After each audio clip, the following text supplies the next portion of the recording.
જય શ્રી કૃષ્ણ મિત્રો, સ્વાગત છે આપ સૌનું મારી યુટ્યુબ ચેનલ હું સત્સંગીમાં. મિત્રો, પવિત્ર પુરુષોત્તમ માસના આપ સર્વને જય શ્રી કૃષ્ણ. આપ સૌ આ પૂરા માસ પવિત્ર પુરુષોત્તમ માસની અમિધારા, અધ્યાય, આરતી તથા થાળ આ બધું જ રોજે રોજ મારી ચેનલમાં સાંભળી શકશો. તો આજે જ મારી ચેનલને સબસ્ક્રાઈબ કરવાનું ના ભૂલશો. આજે આપણે સાંભળીએ અમિધારા 11મી. અમે 4 ચકલીઓ. 4 ચકલીઓ હતી. તળાવના કિનારે એક ઝાડ ઉપર રહે. એવામાં અધિક માસ આવ્યો છે. ગામની વહુવારુઓ તળાવના કિનારે વાસણ માંજવા આવે છે. પછી ઝાડના છાયે બેસી અલક મલકની વાતો કરે છે. એમાં એક જણી બોલી, કાલથી પવિત્ર પુરુષોત્તમ માસ બેસે છે, એટલે આખો અધિક માસ નદીએ નાહવાની અને કાંઠા ગોરની પૂજા કરી ગીતડા ગાવાનો આનંદ આવશે ને મનોરથો ભગવાન પુરુષોત્તમ પૂર્ણ કરશે. બધાયની ભેગા ગામના ગોરાણીમાં પણ હતા. તેઓ બોલ્યા, હા બાઈ, પુરુષોત્તમ ભગવાનનું વ્રત કરશું, નકોરડા ઉપવાસ કરશું, એકટાણા કરશું, ધારણા પારણાય કરાય. એક જણ બોલી, બાઈ, આપણાથી તો ઉપવાસ એકટાણા થાય નહીં, ભૂખ્યા રહેવાય નહીં. એટલે ડોસીમાં બોલ્યા, જો સાંભળ બાઈ, મેં સાંભળ્યું છે કે જે જમવામાં માને તે જગદીશ પાસે જાય, જે જમા કરવામાં માને તે જમલોકમાં જાય, જે જમવામાં માને તે જશલોકમાં જાય. એટલે વ્રત નિયમ કરે, જમવામાં માને, બ્રાહ્મણોને ભોજન કરાવે તે ભગવાન પાસે જાય. ધન દોલત હોય એમાંથી દાન પુણ્ય ન કરે એને જમ આવીને લઈ જાય. ઉપવાસ ના કરે, નીમ લે નહીં અને માત્ર ખાવામાં જ જીવડો રહે તે માંદો પડે, દવાખાને જાય. માટે વ્રત નિયમ કરવા જોઈએ, ઉપવાસ કરવા જોઈએ. આમ વાતો કરતા બધાય વિખરાયા છે.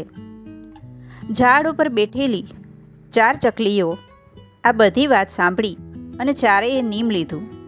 એક બોલી કે હું આખોય માસ ઉપવાસ કરીશ. બીજી બોલી, હું તો એકટાણું કરીશ. ત્રીજી બોલી, હું ધારણા પારણા કરીશ. ચોથી કહે, ના ભાઈ, આપણાથી ભૂખ્યા રહેવાય નહીં, હું તો ખેતરે દાણા છે થોકમાં. આ સાંભળી 3 ચકલીઓ બોલી, ભોગ તારા બાઈ. પછી બીજા દિવસથી અધિક માસ શરૂ થયો. 4 ચકલીઓ સરોવરમાં સ્નાન કરે છે, ઉપવાસ કરે છે, એકટાણા કરે, ધારણા પારણા કરે. ચોથી આખો દિવસ ચણચણિયા કરે. આમ પુરુષોત્તમ માસ પૂરો થયો છે. સમય જતાં 4 ચકલીઓ મરી ગઈ છે. બીજા જન્મમાં ઉપવાસ કરતી હતી એ ચકલી રાજાની રાણી થઈ. બીજી એકટાણા કરતી હતી, એનો મોટા ધનપતિના પુત્ર સાથે લગ્ન થયા. ધારણા પારણા કરતી ત્રીજી ચકલી બીજા જન્મમાં ખાધે પીધે સુખી ઘરમાં પરણી. હવે રહી ચોથી, પણ એ તો ખાવામાં જ નવરી નહોતી. તેથી એનું ક્યાંય ઠેકાણું પડે નહીં. પરંતુ તેમ છતાંય જેમ તેમ કરી તેનું ઠેકાણું પડ્યું અને ચોથી એક મજૂરના ઘરમાં ગઈ. એવામાં પુરુષોત્તમ માસ આવ્યો. અધિક માસ નાહવા આ 4 નદી કિનારે જુદી જુદી આવી, પણ જ્યાં એકબીજાની ઉપર નજર પડી કે ઓળખી ગઈ. 4ને પૂર્વજન્મનું જ્ઞાન હતું, તેથી ઓળખી જતાં જ એકબીજાને ભેટી સુખ દુઃખની વાતો કરવા લાગી. પેલી મજૂરણ કહે, તમે 3 સુખમાં અને મારે તો મળે તો ખાવાનું, નહીતર ફાફા. પોતાની ગત જન્મની બેનપેણીના દુઃખની વાત સાંભળી એકે કહ્યું, જો બહેન, તને સમજાવી હતી, પરંતુ તે નાદાની કરી. આખોય માસ ખાધું પીધું ને મજા કરી તો તેનું ફળ તને મળ્યું, પરંતુ દુઃખી થઈશ નહીં. તું અધિક માસ નાહવા આવી છે તો આજથી જ આખો મહિનો ઉપવાસ કર, પુરુષોત્તમ રાયની ભક્તિ કર અને ભગવાનમાં શ્રદ્ધા રાખી વ્રત પૂર્ણ કર.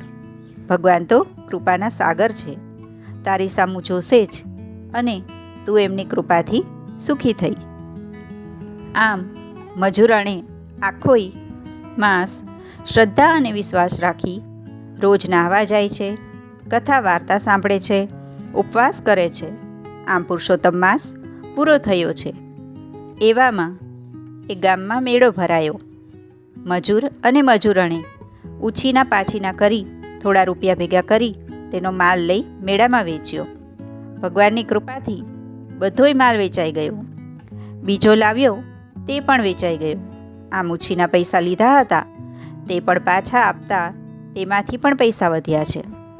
એ પૈસામાંથી નાનકડી દુકાન કરી અને ધીરે ધીરે દુકાન ધોમધખાર ચાલવા લાગી. જોત જોતામાં તો મજૂર ધનવાન બની ગયો. મજૂર અને પુરુષોત્તમ પ્રભુની કૃપા થઈ છે. કોઈ વાતનું દુઃખ નથી. ખાય પીવે છે ને વ્રત નિયમ કરી મોજ કરે છે. હે પુરુષોત્તમ રાય, સૌના ઉપર આપની અમી દ્રષ્ટિ તરજો ને સૌને ફળજો. હવે આપણે સાંભળીએ અધ્યાય 11 મેઘાવતીને વરદાન.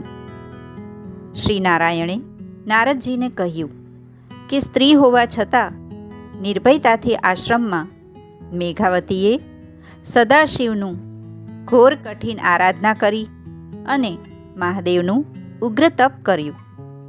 શિયાળામાં ગળા સુધી પાણીમાં બેસી અને ઉનાળામાં 5 અગ્નિજ્વાલાપુંજની વચ્ચે બેસી તથા ચોમાસામાં વરસતા વરસાદમાં બેસીને તપ કરનારી આ કન્યાથી ઋષિઓ પણ પ્રભાવિત થયા અને શંકર ભગવાને તેને દર્શન આપ્યા. મેઘાવતીએ આંખો ખોલી સદાશિવને નમન કર્યું અને કહ્યું, હે દેવાધિદેવ, આપે બાણાસુરને પોતાનો બનાવ્યો, અલર્ક નૃપની મૃત રાણીને સજીવન કરી, દક્ષ પ્રજાપતિનો યજ્ઞ વિધ્વંસ કર્યો, તો મારા દુઃખ પણ દૂર કરો.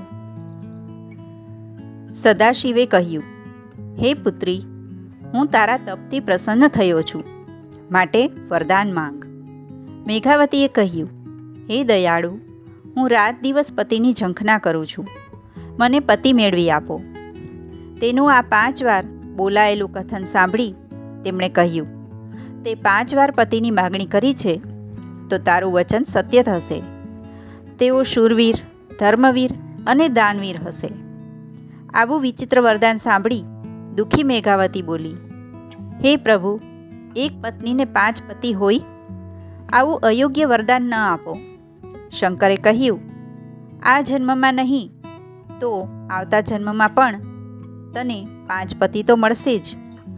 તે દુર્વાસા મુનિનો તિરસ્કાર કર્યો છે, પુરુષોત્તમ માસની અવગણના કરી છે, તેથી તારે 5 પતિની પત્ની થવું જ પડશે.